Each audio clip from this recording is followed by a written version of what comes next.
Assalamualaikum warahmatullahi wabarakatuh. Waalaikumsalam warahmatullahi wabarakatuh.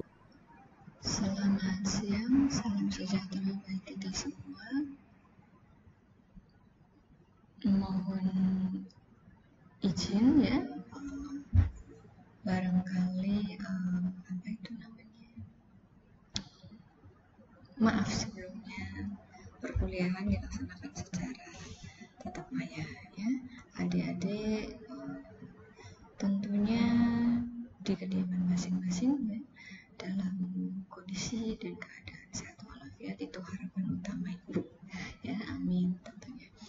Oke, menunggu rekan-rekannya sembari join ya, barangkali bisa dimulai saja sambil menunggu ya teman-temannya, sehingga waktu tetap berjalan untuk perkuliahan pada hari ini tentunya ya. Baik, ibu coba screen materi. Oke, sudah bisa.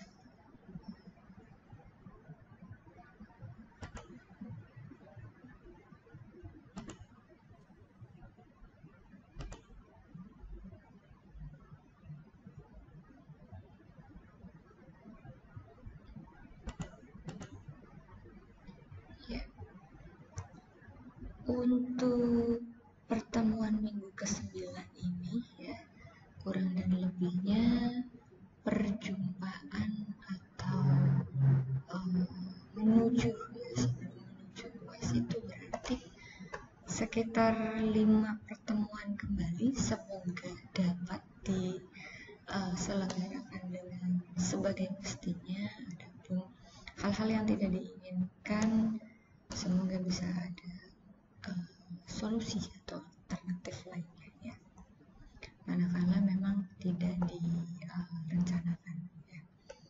Oke, pada pertemuan 9 ini memang tidaklah asing ya untuk tematiknya. Mungkin sebelum-sebelumnya adik-adik sudah pernah mendengar ya, bahkan mengikuti ataupun sudah pernah mempelajari bekal dasar ilmunya dari berbagai macam mata pelajaran atau mata kuliah ya. Karena materi ini sungguh sangat kalau ibu sampaikan, tidak lain tidak asing di dunia keseharian kita ya, atau rutinitas harian. Sangat banyak bersinggungan ya, sebagaimana hal positifnya maupun negatifnya. Dalam hal ini, keterkaitan dengan bahaya fisik tidak lain adalah sesuatu hal yang positif memang dapat dimanfaatkan. Nah, hal yang negatif inilah yang sekiranya dapat diminimalisir, walaupun tidak bisa terelakkan atau tidak bisa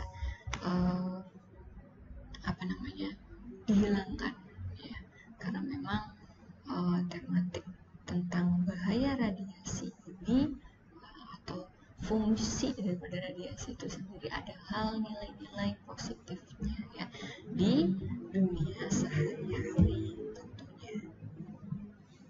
Oke. Seperti biasa ya, sebagaimana materi-materi atau mata kuliah lainnya, penyampaian atau perkuliahan pada hari ini tidak lain memiliki harapan, kalau ibu sebut ya, dimana tujuan ini adalah harapan dari pembelajaran minggu ke-9 ini ya. Yang pertama, harapannya adik-adik ya, ini mampu menjelaskan ya, apa itu radiasi secara umumnya ataupun secara definitif dari berbagai macam referensi ya.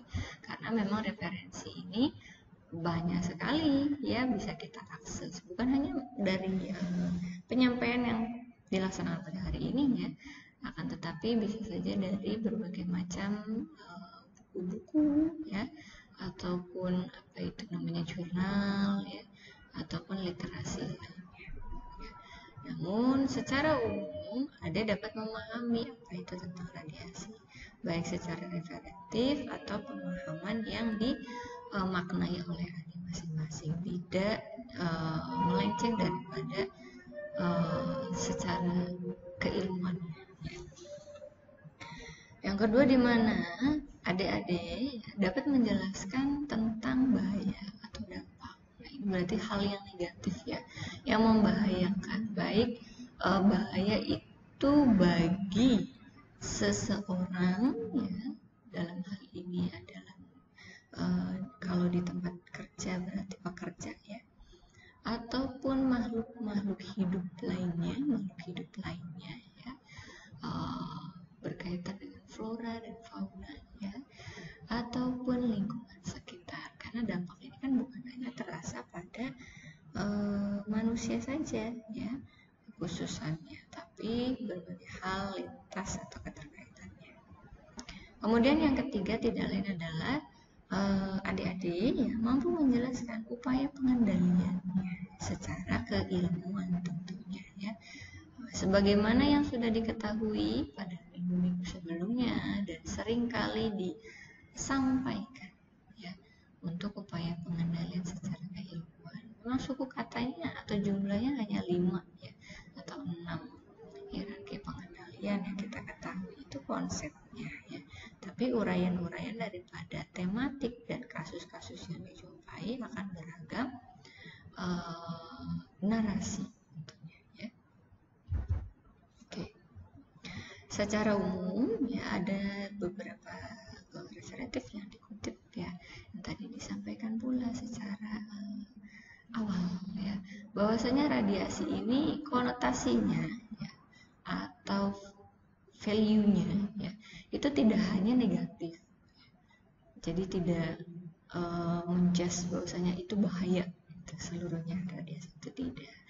Namun ada sisi positifnya ya, dimana dikarenakan radiasinya terkadang sengaja diciptakan ya atau diproduksi untuk kepentingan tertentu dan manfaatnya dirasakan secara logis ya pada berbagai bidang dan aspek lainnya ya.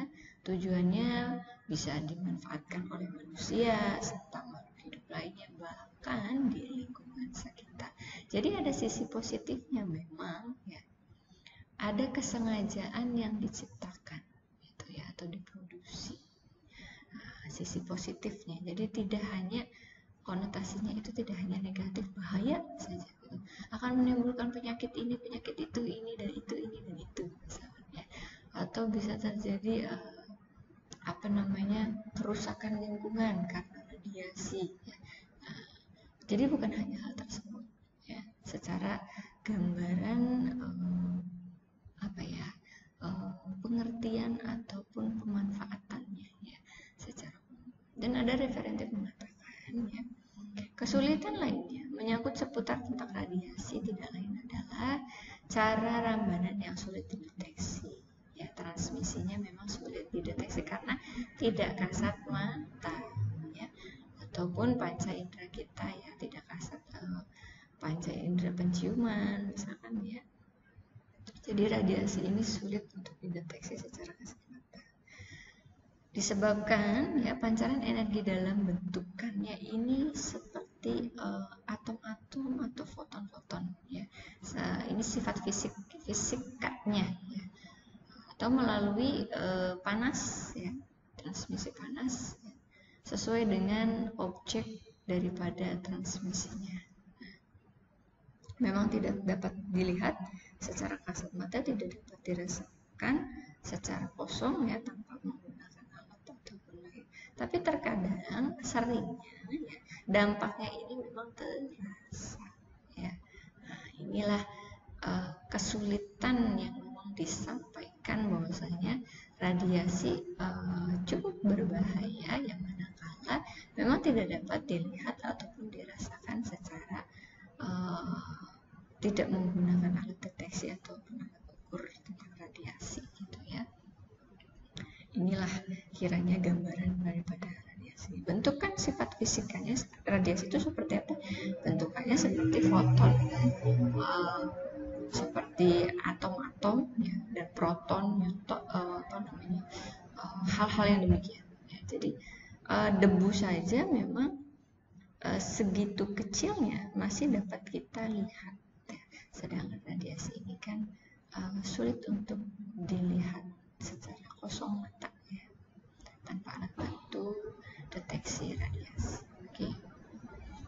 Radiasi di mana dipancarkan ya, melalui materi atau ruang dalam bentuk aliran partikel maupun gelombang elektromagnetik ataupun cahaya serta dan atomnya panas ya.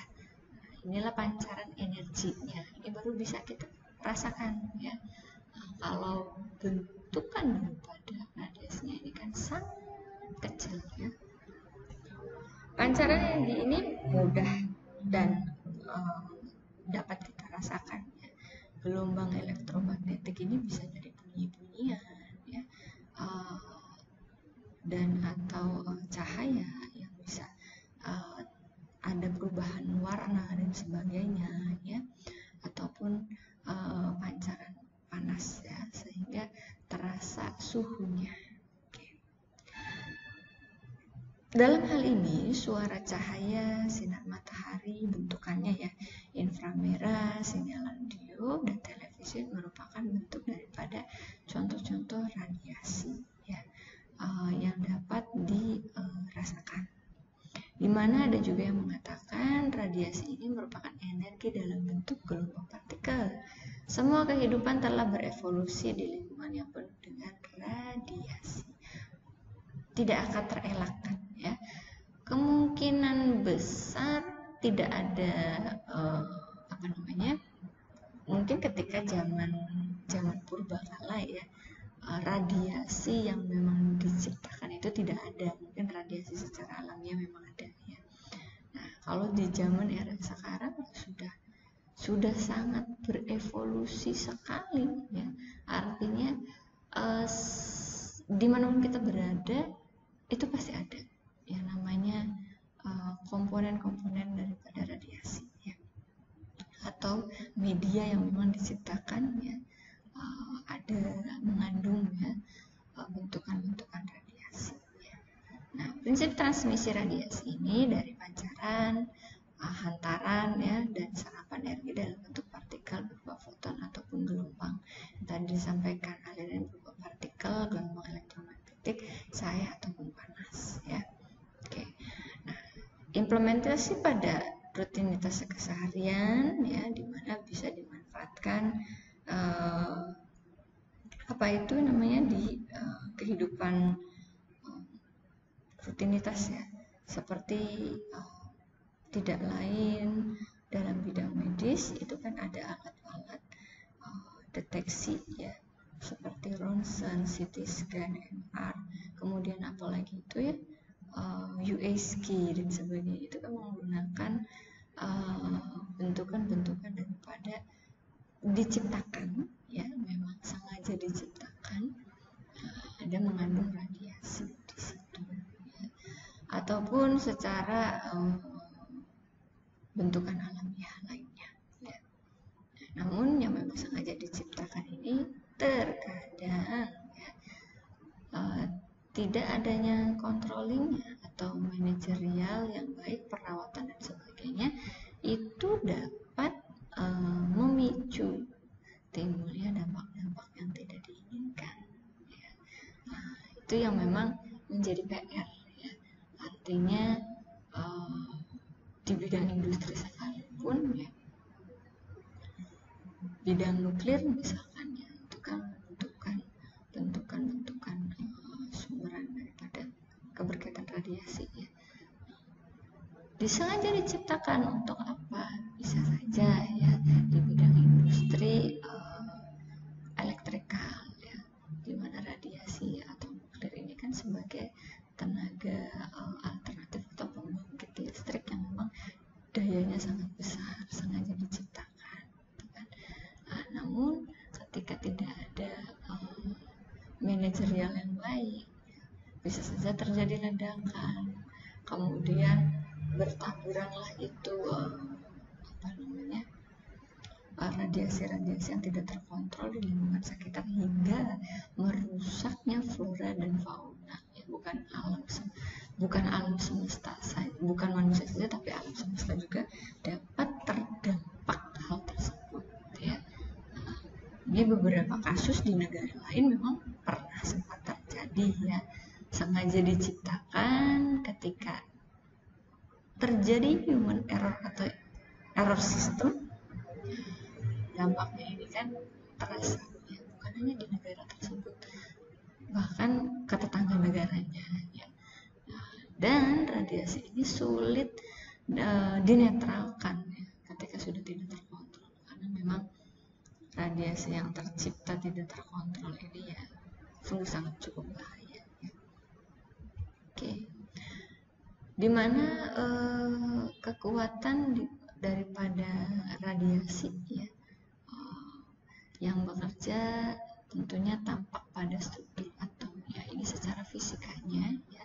Ada bahasa-bahasa tentang nuklir ya, jenis atomnya, varian kimia atomnya, isotop ya, dan kestabilan atau peluruhannya. Dalam hal ini tentang neutronnya atau radioisotopnya. Kira-kira ini komponen ya berkaitan dengan struktur-struktur atom ya. Kalau flashback ke mata kuliah fisika barangkali di SMA atau di semester sebelumnya pernah ya dibahas kembali ya komponen-komponen pada atom. Oke. Radiasi ini terbagi menjadi dua sumberan atau dua kategori ya. Yang pertama adalah radiasi bukan pion atau disebut juga dengan bahasanya non-ionisasi ya, atau bahasa simpelnya adalah radiasi alamiah ya. Itu bahasa-bahasa sebutan lainnya. Kemudian yang kedua adalah radiasi pion ya, atau bahasa lainnya terionisasi ya, jadi ada ionisasi dan atau secaranya diciptakan ya, diproduksi buatan, jadi memang buatan manusia ya, bukan dari sumber daya alam. Oke, satu-satu. Untuk radiasi yang non ionisasi atau bukan pion atau sebutannya adalah dari alam, untuk alam semesta tentunya ya. Energi ini tidak cukup untuk menghasilkan ion dari suatu atom atau molekul ya. Misalnya sinar matahari, cahaya yang tampak, inframerah, gelombang mikro dan gelombang radio ya. Memang difungsikan untuk membantu sistem kinerja media-media yang diciptakan oleh manusia. Tapi radiasi alamiah ini atau bukan pion ini adalah jenis radiasi yang bersumber dari alam semesta dan terjadi secara alamiah berupa sinar kosmis dan sinar gamma yang terpancar dari kulit bumi ya. Seperti dikatakan pada referensi Mahawati ya, ini peluruhannya adalah thorium dan radon ya di udara serta sumber radionuklida secara keilmuan fisikanya ya. Nah, dikatakan sumberannya dari mana? Dari alami ya, yang kiranya kurang cukup ya, karena untuk menghasilkan ion dan atom ini masih dengan standar yang memang secara alamiah ya tidak dapat dikontrol. Kita besarkan, kita kecilkan. Kalau alamiah kan memang bawaan secara alamiahnya ya. Sama halnya kalau berbicara radiasi itu, kalau ibu umpamakan seperti kita berbicara oksigen ya. Oksigen ini kan secara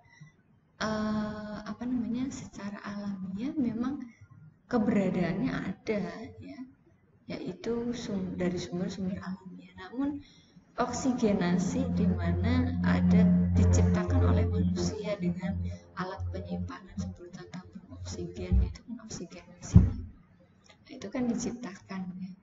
Jadi skalanya itu bisa ketika difungsikan bisa volumenya, tekanannya dikeluarkan dengan cepat ya, ataupun diperlambat. Nah, itu kan bisa diatur. Kalau secara alamiah ya kita menghirup udara oksigen seperti hitungan nafas pada standarnya ya, orang dewasa 100 100 hingga 120 kali per menit dari nafas keseharian. Beda dengan yang buatan, sama halnya dengan radiasi. Jadi kalau memang secara alamiah ya memang difungsikan, tidak bisa diatur dengan keinginan kita manusia ya. Tekanannya ditambah, tekanannya dipercepat, tidak bisa ya. Memang berjalan seiring secara alamiah saja, sumber daya alam itu yang alam semesta. Oke. Nah, bentukan-bentukan daripada yang dimaksud dengan radiasi dari alam ini ada tipe beberapa radiasi kategori. Yang pertama adalah gelombang mikro ya. Nah, gelombang mikro ini dimana keberkaitan dengan radiasi elektromagnetik ya. Contoh yang memang sudah diimplementasikan medianya seperti telepon seluler, itu kan gelombang mikro ya. Televisi, radio, GPS digunakan dimana berkaitan dengan tipe radiasi alamiah atau alam ya, atau non ionisasi ya, jenis radiasi gelombang mikro ya. Gangguannya biasanya adalah perusakan atau terjadinya kerusakan secara normal bagian-bagian tubuh manusia ya, macam-macam dampak yang dirasakan, baik dengan skala yang sedang maupun yang berat. Itu kurang dan lebihnya untuk radiasi gelombang mikro ya. Ada juga sinar ultraviolet. Nah, ini kan dari alam semesta ya. Nah, dimana merupakan sumberan yang biasanya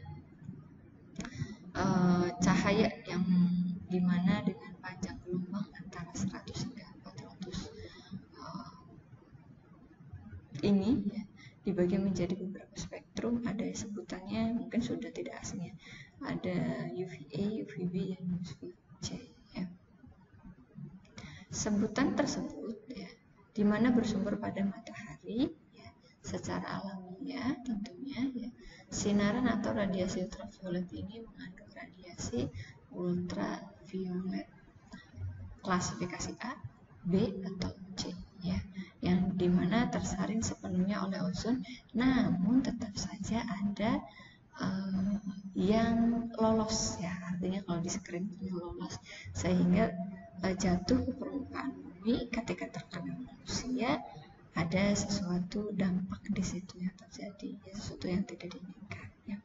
Pajaran sinar ultraviolet ini bisa saja menyebabkan fotofobia, mata berair, iritasi mata ya, eritema ya, luka terbakar pada kulit ya, ataupun bentukan-bentukan lainnya. Dan bahkan biasanya kasus-kasus radiasi sinar ultraviolet ini kalau dahulu kala itu memang sering terjadi ya, sampai detik ini pun ada manakala terjadi juga, yaitu penyakit-penyakit fotofobia seperti katarak ya. Nah, itu dulu pernah sering sekali para petani buruh ya, terjadinya global warming yang sangat tinggi di era tersebut ya, dan memang sering terdampak ya para petani ini tanpa alat bantu pelindung apapun, karena dahulu kan khususnya di Indonesia ya, belum terciptanya kecanggihan-kecanggihan ya, untuk perlindungan dari keilmuan ini gitu. Sehingga banyak kasus-kasus katarak ya, jadi tiba-tiba rusak matanya ya, diakibatkan oleh sinar ultraviolet. Nah, ini karena berlebihan ya, alam sedang tidak stabil mungkin ketika itu. Kalau untuk saat ini sudah masyarakat ya, khususnya Indonesia kan sudah melek kecanggihan ya, jadi terciptanya alat-alat bantu pelindung ya, baik untuk mata ya ataupun kulit ya, sehingga kasus-kasus ini sebenarnya minim terjadi di era sekarang. Cuma penting juga diinformasikan ya, sehingga tidak banyak kasus-kasus yang terdampak Oke, ini hal yang sama ya, sinar ultraviolet. Sedangkan ini adalah tipe yang ketiga ya, radiasi sinar inframerah. Biasanya ini yang dimana dihasilkan oleh benda-benda yang berbijar ya. Salah satunya seperti lokomotif ya, kemudian kendaraan kita sekalipun ya, itu kan ada bentukan-bentukan bijar ya. Seringkali ini difungsikan, namun lebih dari manajerialnya ya, tentu akan ada bahaya yang dirasakan ya. Macam-macam dampak-dampak sinar inframerah ini. Kemungkinan yang sangat terbesar itu memang di zaman era lampau ya, karena memang belum melek kecanggihan untuk perlindungan diri bagi makhluk hidup ya, baik manusia maupun lingkungan sekitar, sehingga kasus-kasusnya itu sangat banyak. Namun untuk saat ini pun manakala ya, ini masih ada saja di bidang-bidang industri yang kasus-kasus tentang bahaya radiasi ya akibat sinar inframerah ini ada saja yang terjadi ya, risiko-risikonya itu tetap dijumpai. Dan karena banyaknya risiko tersebut, maka terciptalah beberapa upaya-upaya pengendalian atau minimalisir dari bahaya tersebut ya. Dalam hal ini kasus-kasus sinar inframerah ya, contohnya adalah katarak pada lensa mata pekerja ya, seperti masinis ya. Ini kan ukuran dan lebihnya di bagian lokomotif ya, lampu pijar. Menggunakan ada beberapa proteksi APD yang diterapkan sehingga meminimalisir pekerja tersebut akan mengalami kerusakan yang lebih parah bagian optiknya ya, yaitu menggunakan kacamata kobalt ya, secara periodik. Dan tentunya dianjurkan untuk memeriksakan kesehatan ya, sebelum bekerja atau rutin periodik ya, 3 bulan sekali atau 6 bulan sekali atau minimal sekali, 1 tahun sekali ya, bahasanya medical check tahunan. Jadi apakah hal-hal tersebut bisa diminimalisir atau tidak melalui deteksi? Tentunya bisa ya. Deteksi kesehatan maupun deteksi daripada maintenance alatnya. Nah, yang keempat merupakan sinar laser. Sinar laser ini sering kita jumpai juga ya, baik di bidang dimanfaatkan di bidang kesehatan ya, ataupun industri ya, ataupun manufacturing ya, ataupun konstruksi dan sebagainya ya, di bidang-bidang ini cukup trennya ini cukup apa ya, dari sisi positifnya sangat dimanfaatkan.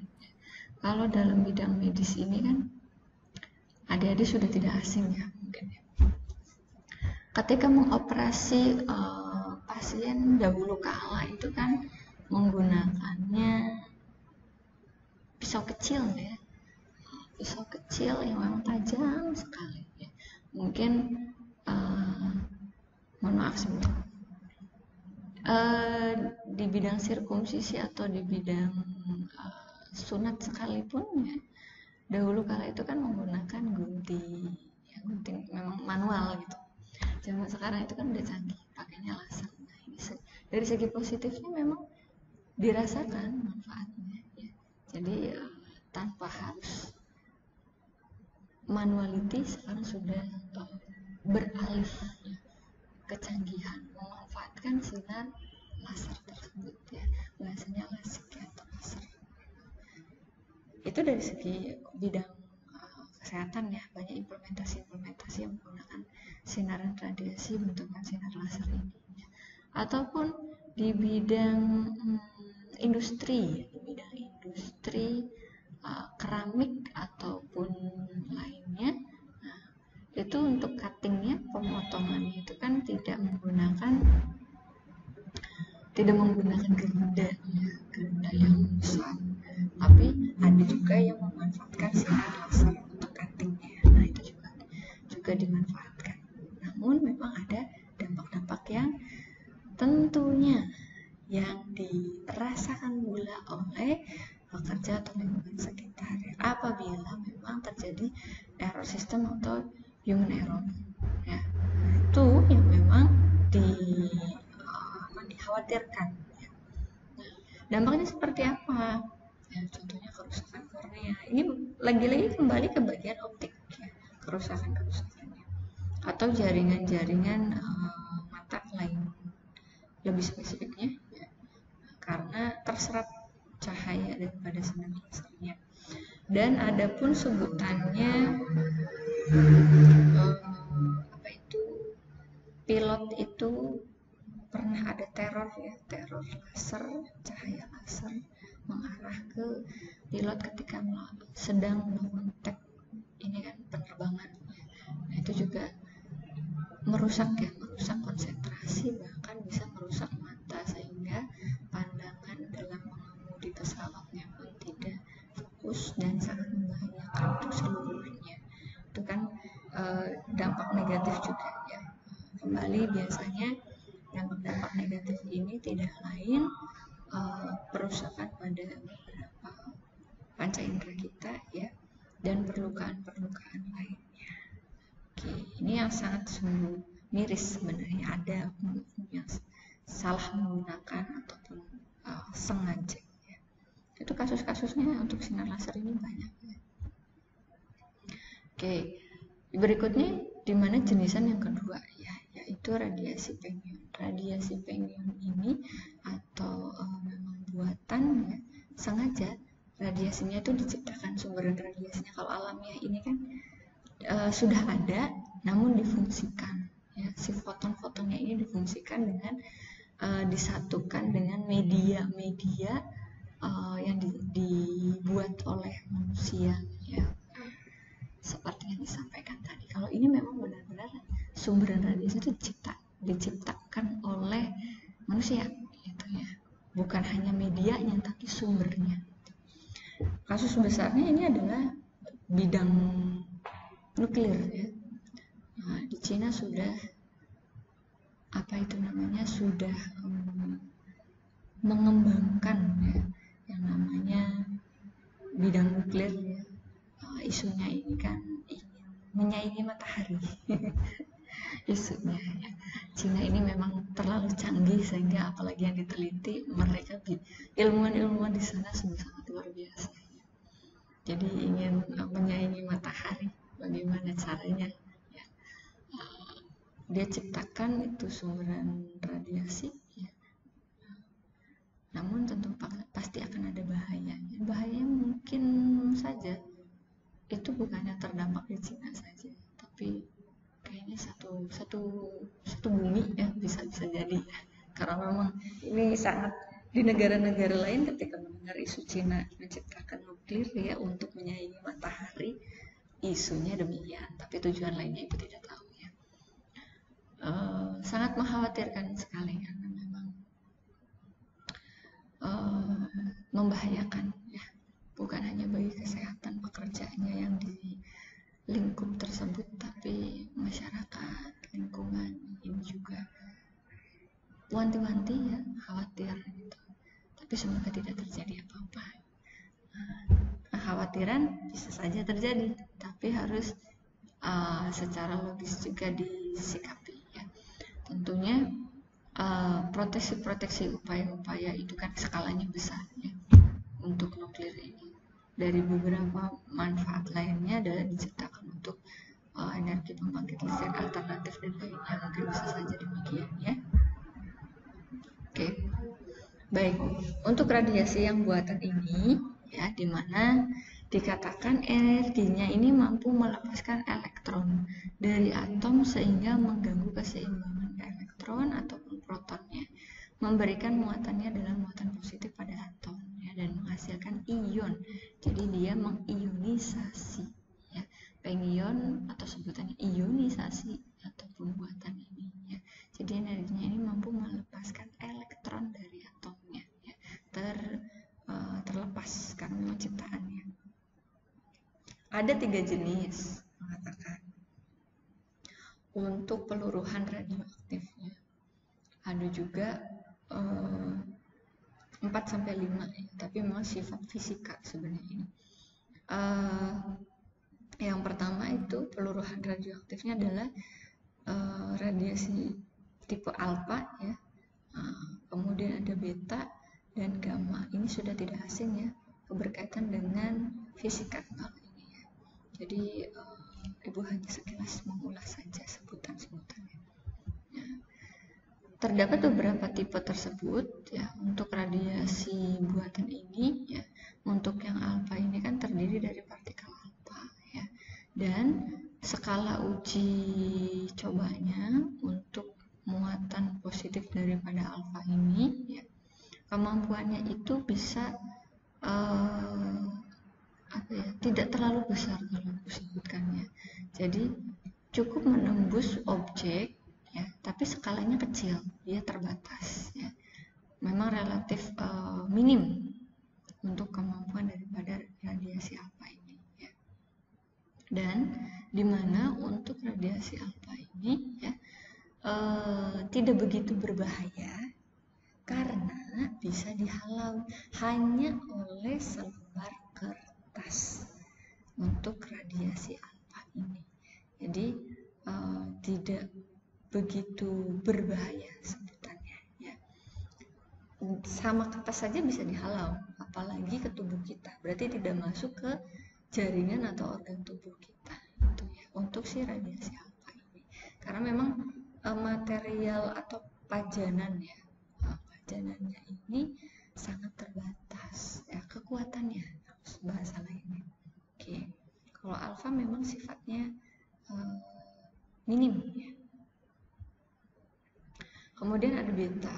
Sedangkan kalau beta ini kan bermuatannya partikelnya bermuatan negatif ya, berbeda dengan yang alfa. Ini Ibu sebut dengan naik satu kelas ya. Kalau Ibu bilang ini kakaknya alfa, namanya beta ya. Nah, beta ini memang bermuatannya negatif. Nah, dan beta ini dapat radiasinya ini dapat menembus bagian jaringan tubuh kita, bagian jaringan, belum organ ya. Jadi bagian jaringan seperti dimana dapat menembus lapisan luar kulit mati kita ya, beberapa sentimeter jaringan otot juga. Jadi kalau disangkut pautkan dengan bahayanya ya, radiasi beta ini cukup bisa berdampak kepada kita manusia ya, karena lepas halauan, jadi tidak bisa dihalau dengan selembar kertas, beda dengan alfa. Nah, kurang dan lebihnya ya, contohnya seperti tritium ya, hidrogen 3 melurus menjadi helium. Helium kalau kita bayangkan itu seperti apa ya, pada balon-balon yang berterbangan ke udara itu kan dia pakai helium ya. Sifat fisika sih sebenarnya. Nah, itu ada juntayan-juntayan ya daripada sifat-sifat keterkaitan radiasi ini ya, yang memang bermuatan negatif, cukup membahayakan ya. Bukan balonnya yang membahayakan, kandungan daripada heliumnya maksudnya ya, bukan objeknya ya. Oke. Jadi beta ini sudah menembus kertas ya. Artinya sel jaringan tubuh kita pun dapat tersentuh ya. Nah, ketika memang ada radiasi buatan yang sifatnya adalah tipe yang beta ini, kalaupun terjadi error akan berdampak pada lingkungan sekitar dan para pekerjanya ya. Namun memang sifatnya bukan hanya ya, semua dampak tidak hanya, tapi tetap berbahaya ya. Jadi dapat berdampak di bagian jaringan kulit ya, ataupun otot kita. Itu yang kita rasakan nantinya.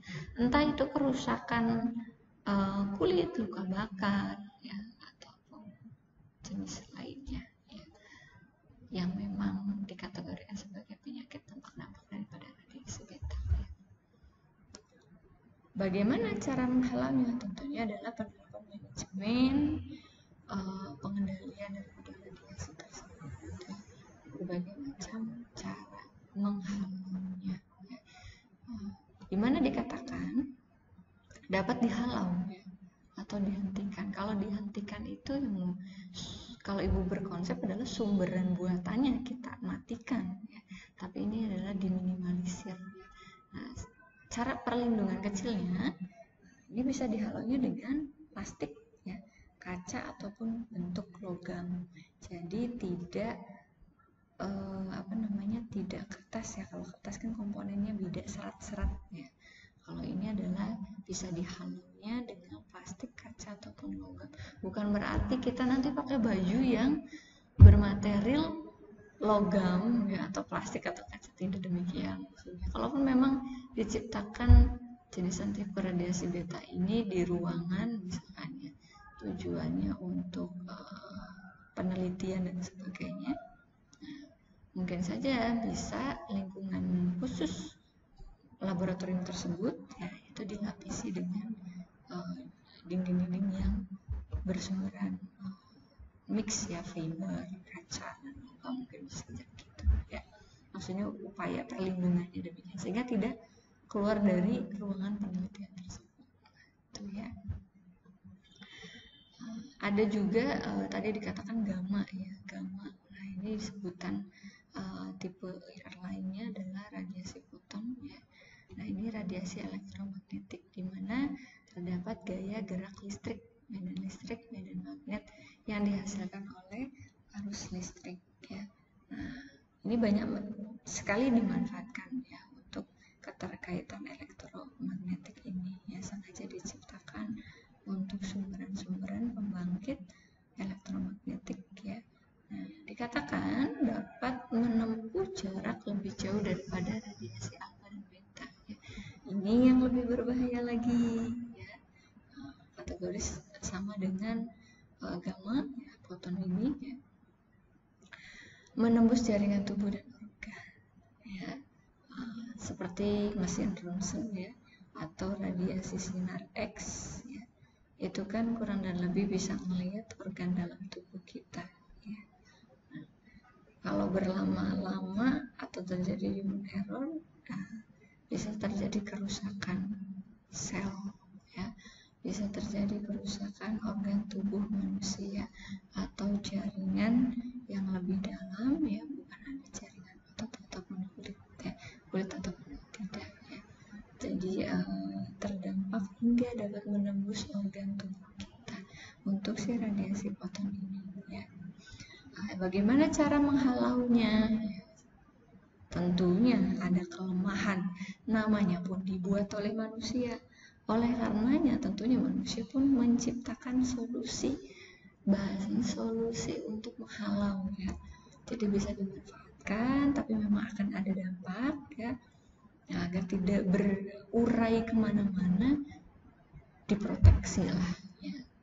Untuk yang radiasi foton ini dapat dihalau dengan bahan-bahan yang cukup padat, ya, seperti timah ataupun baja.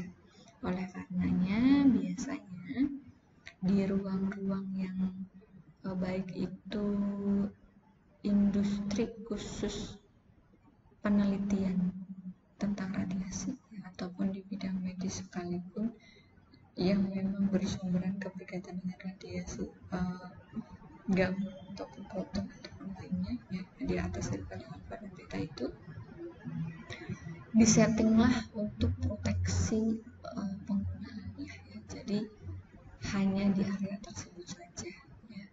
Nah, dengan bahan-bahan yang memang berstandarkan, ya, bisa dihalauinya dengan bahan apa. Untuk radiasi foton ini adalah yang cukup padat, ya, seperti timah atau baja, ya. Bisa saja dinding-dindingnya itu sudah dilapisi oleh baja, ya, demi keselamatan bersama tentunya, ya. Oke. Nah, ini adalah neutron, ya. Ini berantai juga, ya. Salah satu hal yang cukup tinggi, ya, untuk klasifikasi yang penion, ya, untuk radiasi neutron ini secara umum ya, satu-satunya sumber alam yang neutron ya, di mana diproduksi, dia sengaja diciptakan, dibuat ya, diproduksi tenaga nuklir didasarkan pada prinsip inti atom yang dihujani dengan jenis-jenis radiasi tertentu ya, baik itu radiasi foton, radiasi alfa hingga emisi neutron ya. Jadi ada reaksi berantai ya. Ibu hanya secara umum ya, kalau spesifiknya itu ada ahlinya lagi ya, ahli nuklir ataupun bagian bidang radiasinya ini, jadi ibu sampaikan hanya secara umumnya saja. Oke. Dan dimana tentu sama dengan proton ya, ini dapat menembus jaringan dan organ tubuh manusia ketika sumber radiasi berada di luar tubuh ya. Namun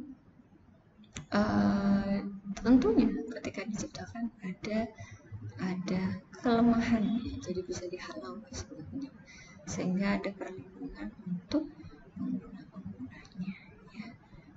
Biasanya untuk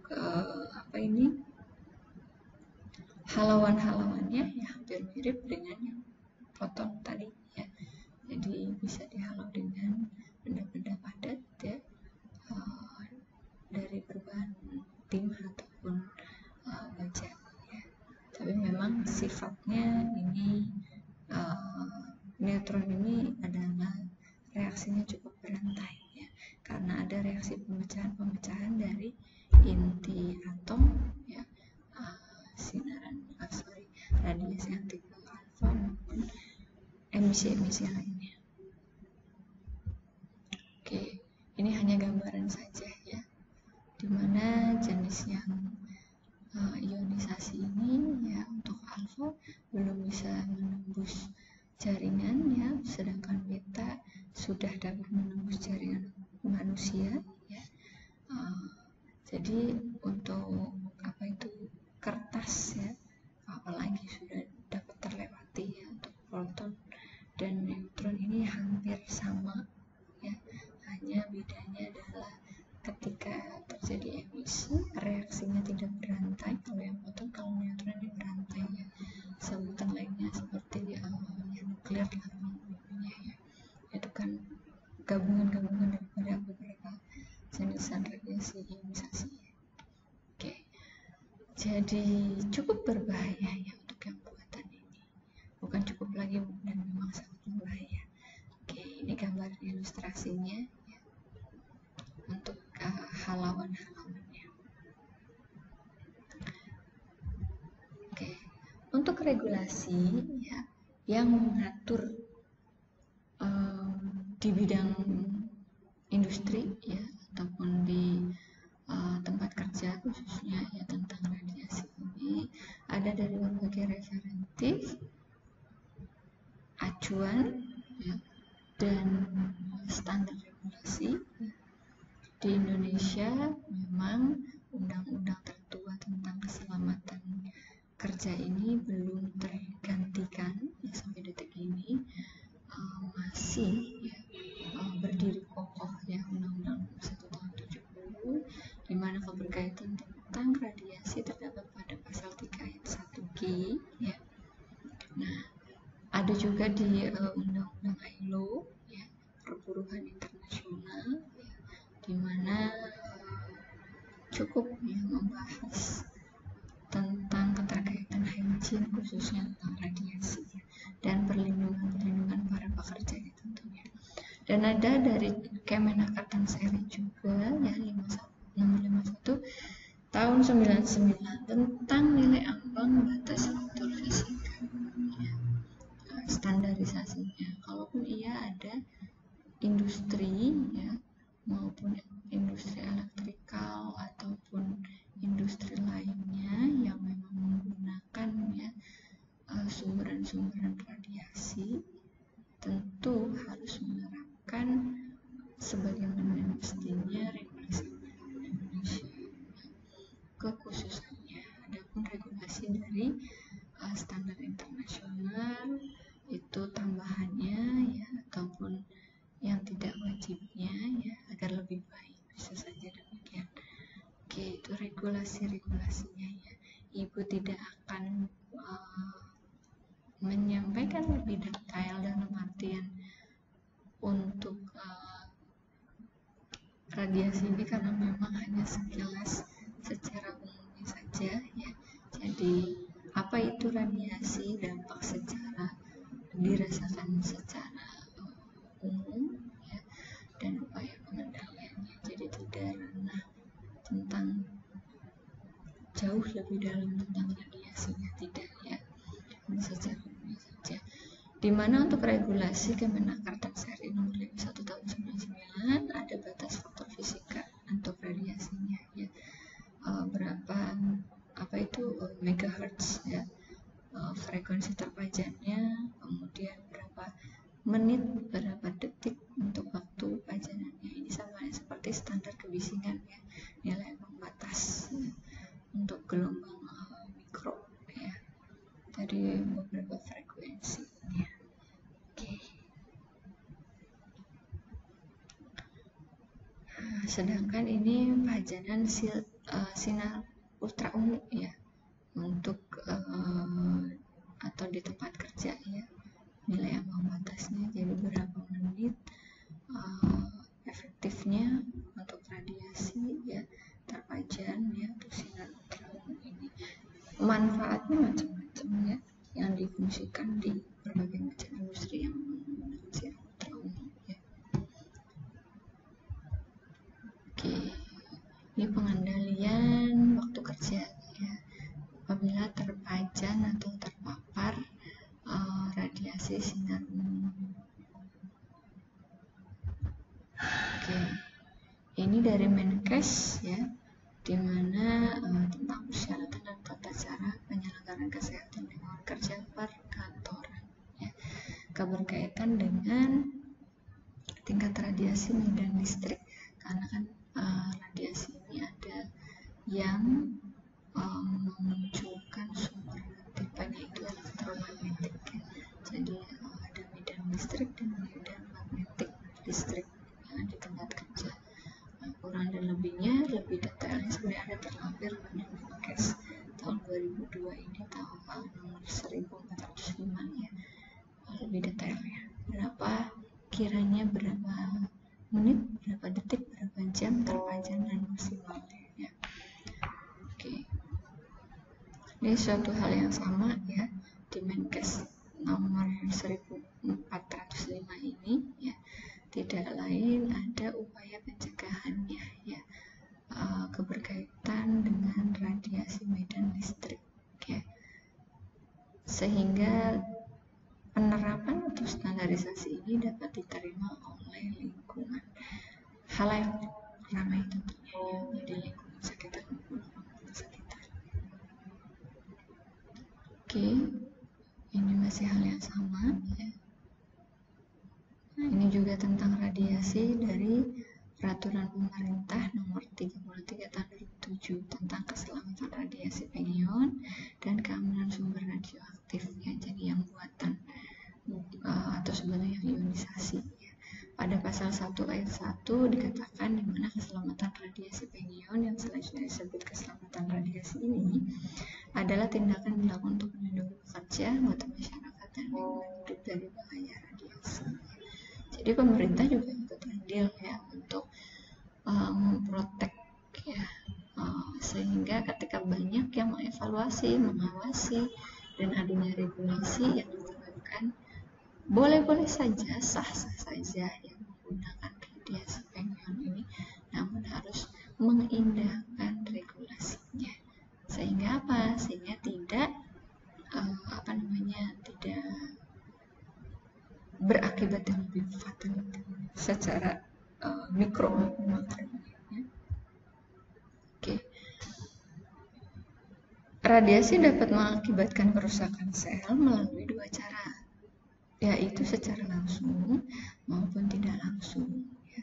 Kalau secara langsung itu berinteraksi langsung dan terionisasi ke inti sel DNA ya, dan terjadi perubahan kimiawi molekul itu secara langsung masuk ya ke dalam sel DNA tubuh manusia ataupun makhluk-makhluk lainnya ya. Sedangkan yang tidak langsung tersinggung, ya ini hanya menembus selnya saja. Ya. Nah, jadi tidak memunculkan radikal bebas atau reaktif ya dalam inti selnya. Tentu ada perubahan kimiawi sama halnya seperti yang langsung. Jadi untuk yang tidak langsung ini bersinggungan ya, melewati daripada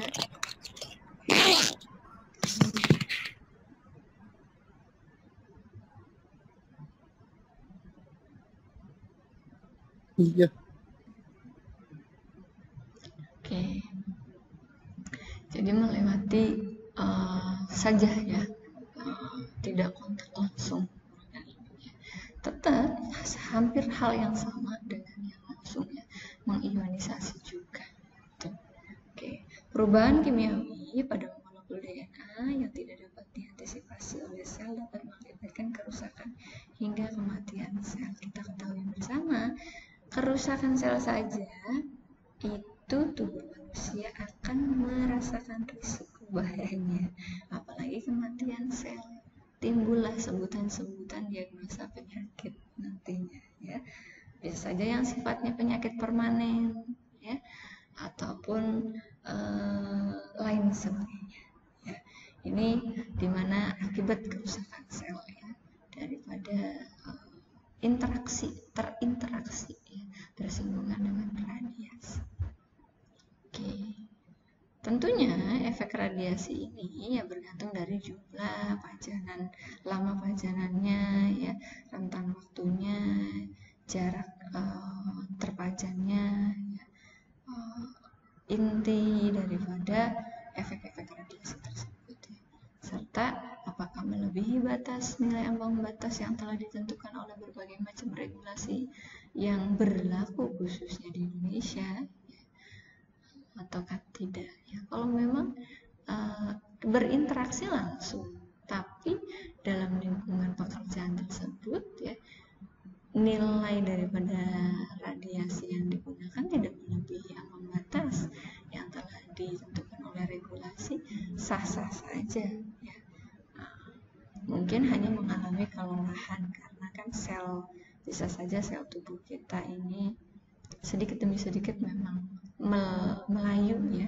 Kalau ibu bilang sel itu seperti daun yang kalau berinteraksi dengan radiasi itu bagai daun yang disinggung atau disiram dengan misalkan air hangat gitu ya. Dia tidak akan mati daun ini, tergantung, tidak berbicara masa usia daunnya, tapi tidak akan mati, hanya melayu ya, jadi melumai. Itu sama seperti sel kita bersinggungan, mungkin tidak langsung ya, kerusakan gitu kan, tapi memang melemah. Jadi kinerja selnya melemah. Ketika melemah tentu saja akan ada rasa yang dirasakan oleh tubuh kita. Oke. Untuk alat ukurnya ya, dimana ada alat ukur radiasi ini disebut dosimeter atau elektromagnetik ya. Nah, dosimeter ini dibagi beberapa macam tipe karena memang untuk mengukur berbagai macam jenis ya, atau bukan jenis area ya. Ada dosimeter bentuknya pocket atau saku ya, jadi bisa dibawa kemana aja sewaktu-waktu ya, tidak berat juga ya. Sewaktu-waktu kita inspeksi misalkan di industri bisa pakai dosimeter saku, bisa pakai film gauge ya, atau TLD ya. Ini biasanya di radiasi, untuk ngecek radiasi gamma ya, TLD ini. Jadi di atasnya alfa dan beta, biasanya pakai TLD ya. Nah, bisa juga menggunakan hal yang diilustrasikan di gambar ini ya, untuk mengukur radiasi. Nah, patokan atau nilai ambang batas daripada jumlah radiasi yang terbaca menit disesuaikan dengan regulasi yang berlaku di Indonesia khususnya. Apakah memang mengacu pada Kemenaker Trans RI ya, atau pada SNI sekalipun ya, ataupun pada peraturan pemerintah misalkan nomor sekian ya, ataupun pada Kemen tentang peraturan Menkes ya, apabila memang mungkin di bidang rumah sakit dan sebagainya. Itu kan tentunya kita sebagai orang K3 ini bayangan atau ilustrasi bekerja itu kan tidak hanya di perusahaan ya, bisa saja di rumah sakit ya. Ketika di rumah sakit kan berarti mengacu pada regulasi apa gitu ya. Karena SMK 3 saja atau sistem manajemen keselamatan dan kesehatan kerja itu regulasi yang di rumah sakit untuk di rumah sakit dengan industri itu kan beda ya. Ada SMK 3 umum, ada SMK 3 RS ya, rumah sakit. Otomatis kan standar indikator penilaiannya kan beda. Tentunya juga untuk radiasi ketika kita jadi orang safety man ya, misalnya pembangunan gedung untuk rumah sakit, misalnya memasang ada satu ruangan labnya tentang radiologi misalnya. Nah, radiologi itu kan ada untuk ronsen dan sebagainya. Acuannya kan tentu akan berbeda dengan yang di industri manufacturing misalnya. Untuk cutting-cutting kita menggunakan radiasi juga ya. Itu kan akan berbeda ya standarnya. Jadi kita ikuti sebagaimana yang berlaku ya. Jangan disamaratakan.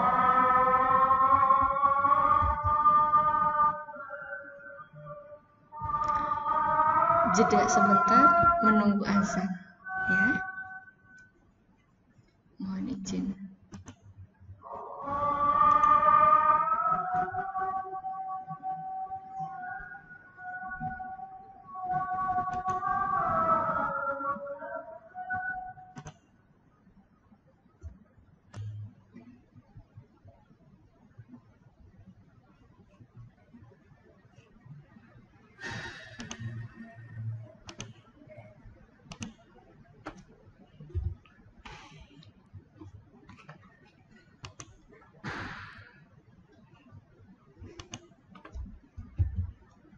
Oke, untuk ini ya, ini merupakan alat ukur, alat ya untuk mengukur daripada deteksi radiasinya ya. Berbagai macam brand, tipe ya, manfaatnya sama ya, untuk mendeteksi atau mengukur daripada ketentuan kelayakan, kecukupan atau nilai ambang batas daripada radiasi tersebut sehingga tidak melampaui ya batasan-batasan yang telah ditentukan. Ini merupakan beberapa tutor video pengukuran radiasi ya, bisa dicek ataupun ditelusuri oleh adik ya, tidak ditayangkan. Oke, baik.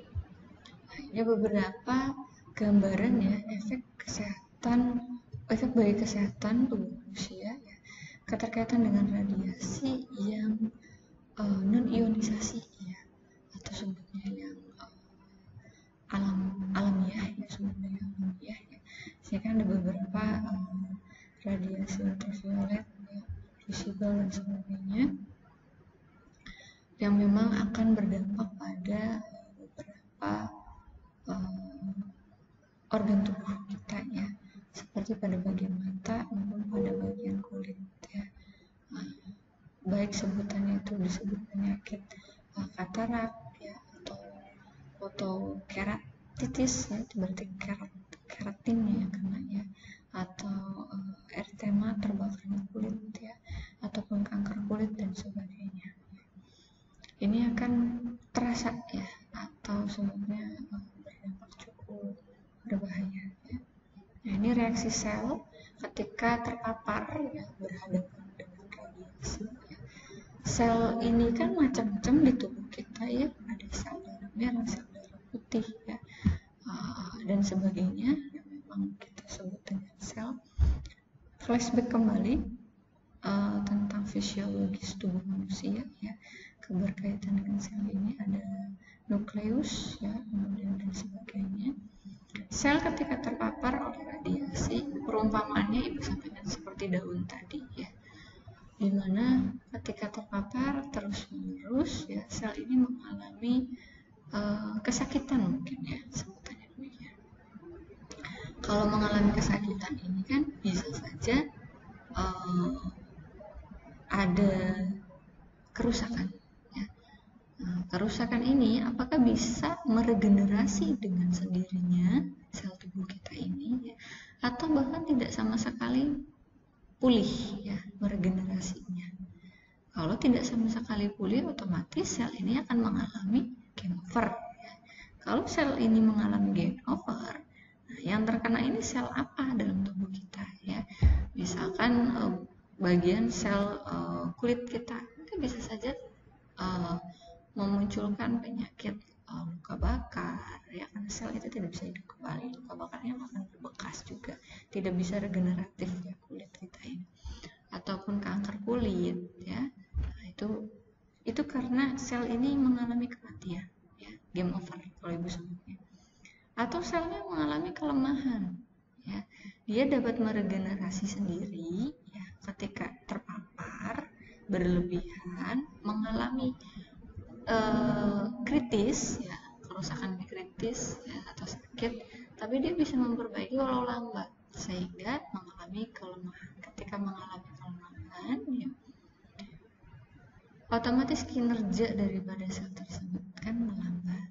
Nah, oleh karenanya memang terjadi perlukaan, misalnya yang terkena adalah bagian kulit ya, kulit itu terjadi tetap perlukaan seperti luka bakarnya ringan mungkin demikian ya, jadi agak hangus-hangus sedikit, nah tapi dia masih tetap bisa bekerja ya, meregenerasi, pulih kembali. Nah, atau itu bisa saja selnya bisa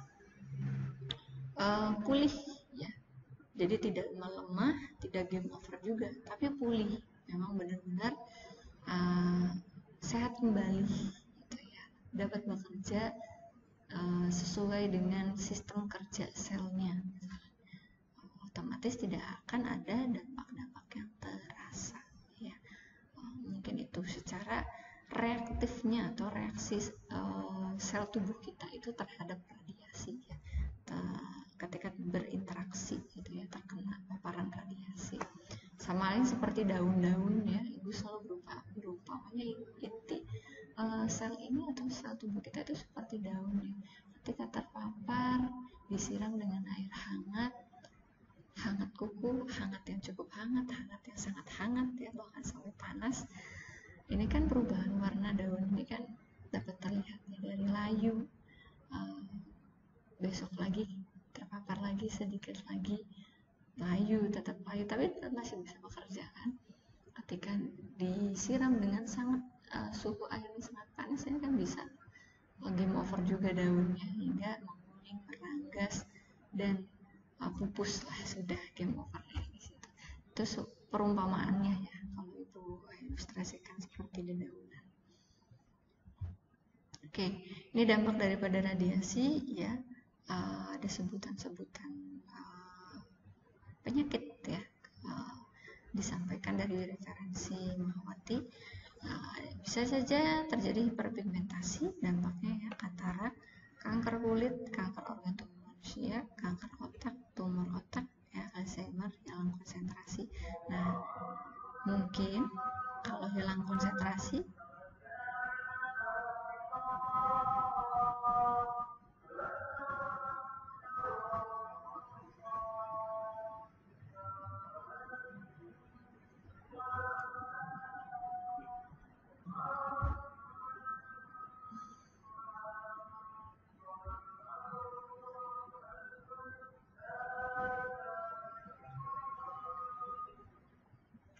baik, mungkin saja kalau hilang konsentrasi ini pernah kita alami ya, secara tidak sadar atau sadar ya.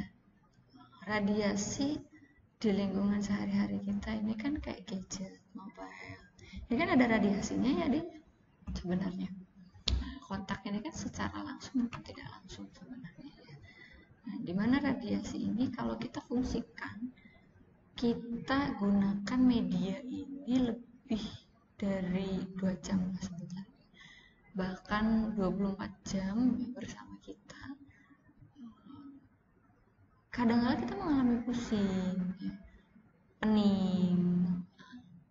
Itulah efek-efek secara ringan, ya. Sel tubuh kita itu terpapar oleh radiasi, ya. Tanda gejala secara ringannya hilang konsentrasi kita, jadi pusing, pening, kayak ya begitulah rasanya, ya. Itu tanda gejala awal, ya, awal dimana berkaitan dengan interaksi, ya, dengan radiasi seperti gadget ini kan memang tidak dapat kita hindari.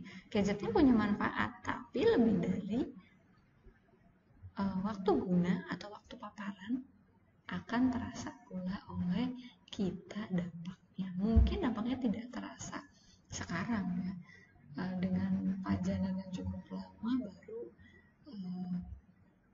muncul, ya, penyakit-penyakit penyerta lainnya. Tapi hilang konsentrasi ini sadar tidak sadar pernah kita rasakan. Kemudian kerusakan ginjal, kanker payudara, menurunkan kesuburan, depresi, dan sebagainya. Kesuburan ini sering terjadi bagi pekerja di rata pekerja yang memang bekerja di bagian laboratorium, khususnya berkaitan dengan radiasi, ya. Kalau di rumah sakit secara contohnya orang radiologi, ya, itu kan waspada.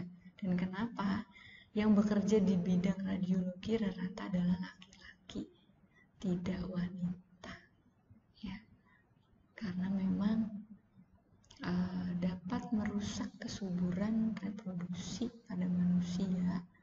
Itu sangat sensitif radiasi ini, ya. Dan rata juga contoh kayak di Bappetan, ya, yang di Bappetan itu rata juga yang bekerja ini kan rata, ya, memang pasti ada wanitanya juga, ya. Rata itu adalah laki-laki, ya.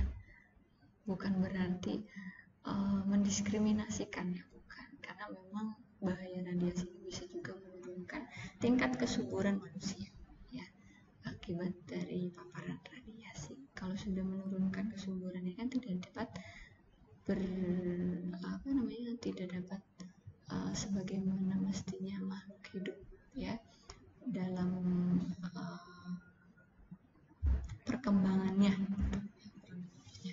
Oke, lama paparan radiasi, dosis dalam satuan waktu tertentu dapat menimbulkan gejala klinis, ya, berupa sindrom radiasi akut, ya, dengan gejala mual, keguguran, rambut rontok, ya, gatal, nyeri, atau kejang-kejang.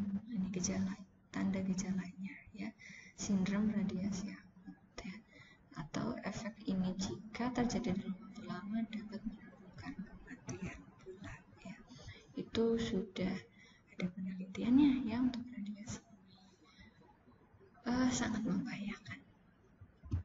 Oke, masuk ke dalam kategori pengendalian, bukan hanya administrasi, ya, nih.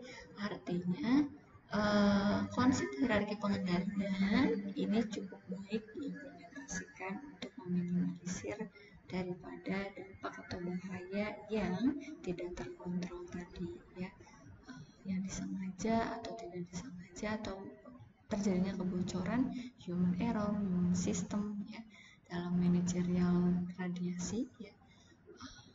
Jadi kita ingat kembali hierarki pengendalian, ada kurang lebih 5 kategori atau 6, ya. Ada eliminasi, ya, substitusi, ya, rekayasa engineering, administrasi, dan pengendalian dari segi APD, ya, pelindung diri. Dan atau tambahannya ada isolasi, ya, dari referentif lain. Artinya kalau mau eliminasi memungkinkan bisa lakukan dengan metode eliminasi, ya. Namun biasanya kalau metode eliminasi berarti sumberan media atau objeknya pun dihilangkan, maka agak sulit juga, ya. Biasanya mungkin kalau tidak tepat metode eliminasi, pakailah substitusi, diganti alatnya, barangkali alatnya sudah rusak dan sebagainya, ketika terjadi error sistem, ya, segera diganti, ya. Atau menggunakan rekayasa engineering, ya, ada sistem alarm, ya, ketika terjadi kebocoran dan sebagainya langsung protect, ada mesin penutup secara otomatis dan sebagainya. Misalkan, ya, di laboratorium yang menerapkan ada aliran atau lingkungan radiasi, bisa saja dengan demikian ya. Ataupun dengan administrasi. Nah, ini salah satunya ya, dibekali pendidikan, sosialisasi, pelatihan bagi pekerja yang memang bekerja di lingkup unit yang mengandung sumber-sumber radiasi tersebut ya. Jadi di briefing dulu gitu ya, jadi tidak serta-merta tidak diinformasikan ini letak unit departemen ini sumberan berkaitan sumber radiasi. Kalau nggak dikasih tahu, mana pekerja itu bisa tahu juga gitu. Artinya kan ada pelatihan atau sosialisasi lah di sini. Baik itu kinerja ya, maupun ketika terjadi error apa yang harus dilakukan, itu penting ya pendidikan dan pelatihan tentang radiasi, kekhususan radiasi. Pemeriksaan kesehatan, nah pekerja yang memang sudah bertahun-tahun lingkup di bidang radiasi wajib melakukan pemeriksaan kesehatan ya, baik itu per 3 bulan, per 6 bulan atau per tahun ya. Agar apa? Dapat deteksi secara dini apabila mengalami dampak dari radiasi, segera upayakan ya, entah itu dari segi proteksi diri ya, jadi ditambahkan tidak boleh lalai sama sekali ya untuk APD yang digunakannya, misalkan demikian ya. Jadi pemeriksaan kesehatan ini sebagai deteksi ya di tubuh kitanya. Perawatan alatnya maintenance ya, tentu rotasi pekerja tentang shifting ya. Jadi tentunya 8 jam per hari kalau memang pakai 40 jam per minggu ya. Ataupun per 4 jam berganti orang, satu shift itu dalam satu ruang itu enggak semuanya misalkan ya dibagi 4 jam dan sebagainya, tergantung kebijakan yang selayak dan semestinya. Nah, tentunya ada penempelan atau informative safety signs ya. Jadi hanya khusus para petugas saja bisa jadikan diberitahu begitu ya. Awas ini area berradiasi tinggi misal demikian ya, atau dengan logo-logo radiasi dan sebagainya. Itu bentukan administrasi kontrol. Ini engineering kontrolnya ya secara umumnya. APD ya. Kalau APD itu tentunya untuk protek tubuh kita seketika itu juga ya. Ini manajemen radiasi ya, berdasar peraturan Bapeten ya, Badan Pengawas Tenaga Nuklir tahun 2020 mengatur semua berkaitan dengan pekerja radiasi ya. Baik itu dari dokter spesialis, ahli fisika media ya, tugas proteksi, radiografer ya, dan sebagainya. Nah, ini diberikan juga bekal-bekal proteksi radiasi oleh pihak pemegang izin tersebut ya. Itu harus menyesuaikan regulasinya, sumber radiasinya, efek biologi radiasi tersebut ya, ukurannya, kemudian prinsip proteksinya, keselamatan radiasi ya, dan tindakan pencegahan paparannya yang tidak diharapkan atau tidak diinginkan. Tujuan daripada penanganan ini tidak lain adalah untuk ya pekerja juga sebenarnya untuk manajerial radiasi ini ya. Tidak lain saling support demi kebaikan dan keselamatan bersama sebenarnya. Itu tujuannya ya. Yang tadinya tidak tahu jadi tahu, ketika sudah tahu memahami melaksanakan dengan baik ya, baik dalam pekerjaannya ya, ataupun hal-hal yang berkaitan memanajerial atau mengolah menggunakan daripada radiasi tersebut. Ini dampak-dampak ya, masih dalam kategori dampak ya, semuanya cukup membahayakan ya. Ini strategi dalam upaya rutinitas ini ya, contoh sampel yang memang gadget atau HP ini kan tidak terlepas dari kita 1x24 jam ya, mungkin akan terlepas ketika kita tidur ya. Itu pun bagi yang dapat melepaskan gadgetnya ya, kadang-kala sambil tidur pun ada di samping tubuh kita ya, atau ada di peluk di dada kita, atau video call hingga 24 jam bisa jadi demikian ya, sampai subuh dan sebagainya, mungkin demikian kan. Ini strategi dalam mengatur ya. Jadi sekiranya gunakanlah gadget atau HP ini secara bijak ya. Jadi jangan sampai terdampak ya, akibat hal-hal yang memang tidak kita sadari itu sangat membahayakan bagi tubuh kita ya. Kurang dan lebihnya ini narasi ya dari referensinya Mahabharata. Oke, baik, kurang dan lebihnya ya perkuliahan hari ini keberkaitan tentang radiasi, di mana radiasi ini merupakan energi ya material ya dalam bentuk partikel gelombang elektromagnetik ataupun cahaya ya yang memang difungsikan ya. Jadi konotasinya itu bukan negatif saja, memang difungsikan ada value positifnya sebenarnya untuk kehidupan kita sehari-hari ya. Dimana terdapat dua jenis ya, ada yang ionisasi dan non ionisasi ya. Dampaknya ini macam-macam ya. Secara umumnya baik yang ionisasi maupun non ionisasi ya, pengion atau bukan pengion ya, ini salah satunya adalah gangguan-gangguan kerusakan fisiologis jaringan tubuh manusia, baik itu kulit ya ataupun bagian optik ya, seperti katarak dan sebagainya. Pengendaliannya tidak lain menggunakan konsep hierarki pengendalian ya, dengan kesesuaian ya daripada kasus-kasus yang dijumpai ya. Narasikanlah sebagaimana yang dipahami ya. Kalaupun ia terjadi dalam skup radiasi jenis yang pengion atau buatan misalkan ya dari media HP misalkan, kira-kira yang kita lakukan bagaimana upaya pengendaliannya ya. Jika menggunakan konsep hierarki pengendalian, apakah menggunakan konsep substitusi K atau rekayasa engineering K ya, administrasi atau pelindung diri ya, bisa disesuaikan dengan case-nya masing-masing. Oke, sekiranya itu ya untuk perkuliahan pada hari ini. Apabila memang ada yang ingin disampaikan, boleh disampaikan ya. Namun ini waktunya sudah 15.30 ya. Nggak apa-apa sih, jam 4 juga Ibu ayo aja ya. Tapi adik berkuliah dengan teknologi. Oke, dari sini apakah ada hingga saat ini maksudnya apakah ada yang ingin disampaikan atau sudah cukup? Kalau sudah cukup, Ibu akan melanjutkan ke sesi seperti biasanya, yaitu sesi absensi ya. Oke, diamnya adik-adik, Ibu tunggu beberapa detik, menit.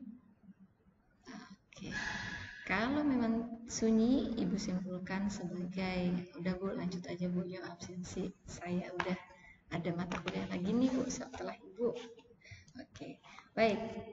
Ibu awali dengan absensi saudara. Mohon responnya ya, boleh pakai raise hand ataupun reaksi suara dan sebagainya. Saudara Dik-Dik Sandiansah. Tidak ada ya yang mengajukan. Ilham Aryo Fauzan Winarto. Oke, Ibu alfakan. Dian Putra Nugraha. Oke, hadir. Fadilah Widiarti. Hadir Ibu. Terima kasih. Nana Suryana. Hadir Ibu. Terima kasih. Seno Pratama.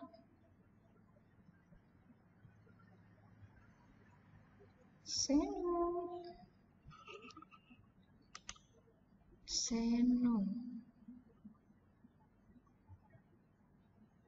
Oke, Seno tidak ada ya. Hafiz Amrullah. Hadir Bu. Terima kasih. Arif Fatul Uluk. Terima kasih. Kemudian Devin Andrea. Hadir, Bu. Terima kasih. Muhammad Alfian. Hadir, Ibu. Terima kasih. Syahril Nur Hadan. Syahril dispen, Bu, sampai tanggal 1. Umroh kah? Haji? Ada kegiatan BEM, Bu. Oh, oke. Baik. Ibu Baik, Bu. tunggu suratnya ya. Hari ini. Oh ya, Bu, saya kirimkan lewat chat, Bu. Yes. Terima Terima kasih, Bu. Syahril izin. Fiona Aurelia. Hadir, Ibu. Terima kasih. Kemudian Taufik Kurnia. Hadir, Ibu. Terima kasih. Gina Aura Mucianti.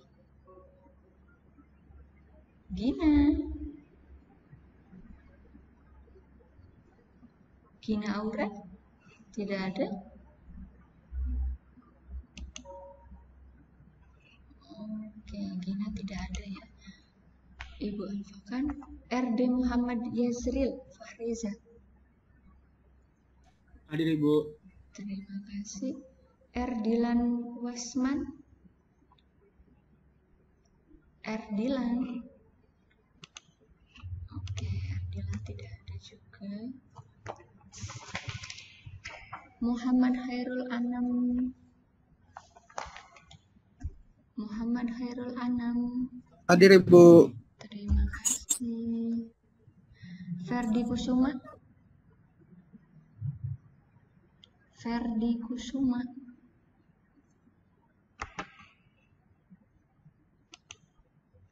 Ferdi Kusuma.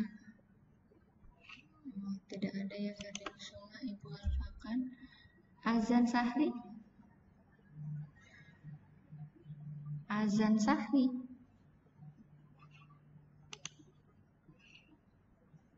Mana Azan Sahri? Oh, tidak ada juga. Dea Anggraini. Hadir, Bu. Terima kasih. Rania. Hadir, Bu. Terima kasih. Mohzamzami. Mohzamzami.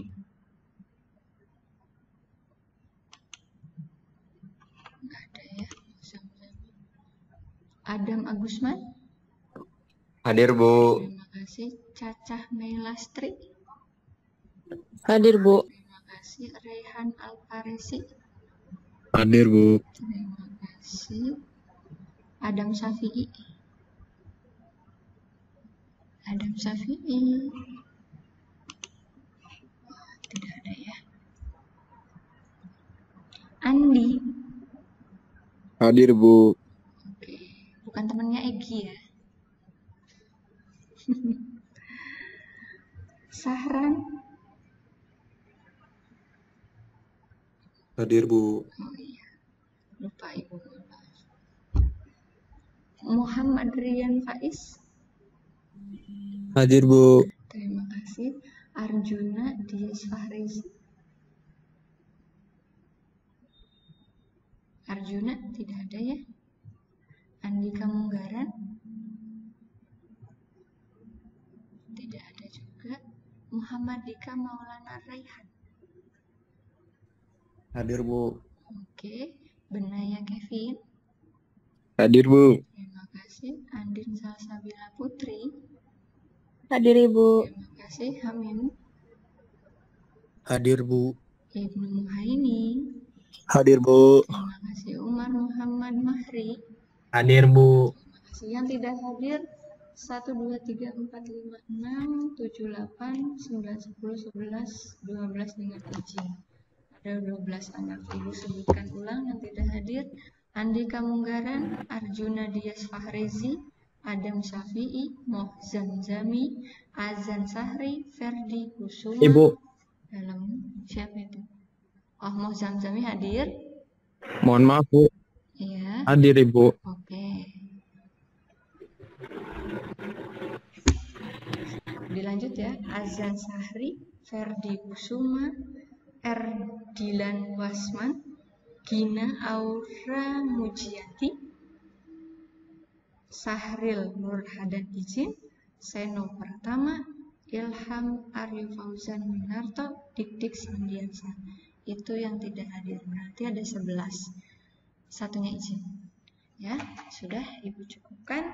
Jika demikian tidak ada sanggahan dan sebagainya. Terima kasih atas kehadirannya dan perkuliahan hari ini, ya, atas bantuan dan lain-lainnya. Sampai jumpa minggu depan dalam tematik-tematik lainnya. Semoga tidak terkendala, ya, baik dilaksanakan secara tatap maya atau secara langsung, ya, sebagaimana tetap diupayakan dilakukan perkuliahan, ya, dengan metode LMS maksudnya, ataupun metode-metode lainnya. Oke, Ibu ucapkan terima kasih, ya, semoga bermanfaat materi pada hari ini, ya. Boleh dan sangat boleh ada mengakses referentif literasi bukan hanya dari Ibu, ya, Ibu hanya mengantarkan saja. Akseslah literasi, manfaatkanlah media yang bertebaran, ya, di dunia yang sudah canggih ini, ya. Sangat boleh, ya. Ibu harap Adik dapat berinovasi, ya.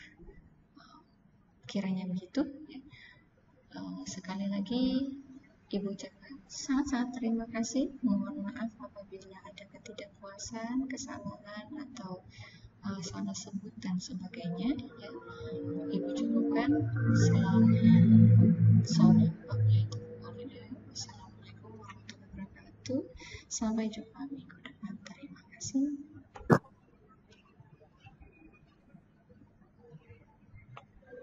Waalaikumsalam warahmatullahi wabarakatuh. Waalaikumsalam Terima kasih banyak, Bu. Waalaikumsalam warahmatullahi wabarakatuh.